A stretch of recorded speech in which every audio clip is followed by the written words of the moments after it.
The Tales of Wudan. Master Po's Dance with Curiosity. Master Po was near invincible, immortal. I say this as it was all he ever demonstrated, supreme power. He did, however, carry a scar above his left eye, exactly 1.5 inches long. Considering I had seen him destroy entire armies without as much as a scratch, it confused every student as to what was powerful enough to mark him for life.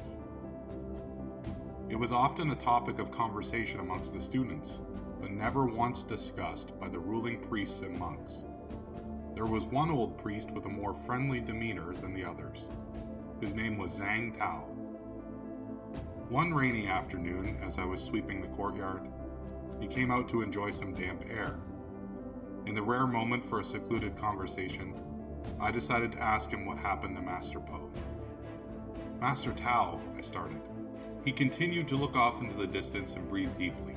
He did, however, acknowledge my words with a slight smile I could identify from staring at the side of his face. "What happened to Master Po?" "The mark." "What on earth has the power to mark him so?" I asked. There was no reason to explain which mark I meant. It was the only scar on his body. Zhang seemed to have no problem in answering me, which was surprising considering the topic had been taboo for all of my 800 years atop Wudan. "Master Po was once young like you, and very much like you, he was curious," he said. He then turned his back to me and continued to admire the gray sky. The turning of his back was final. I knew from his action there was nothing else he would tell me. Like me, I thought? Master Po? I don't understand. I decided I had to know more, and I was likely to be severely reprimanded for asking any of the monks in the temple. I may as well gather the courage to ask Master Po himself. 4 months later, I was practicing crane style. Master Po left his quarters to sit upon a log in the garden and watch me study.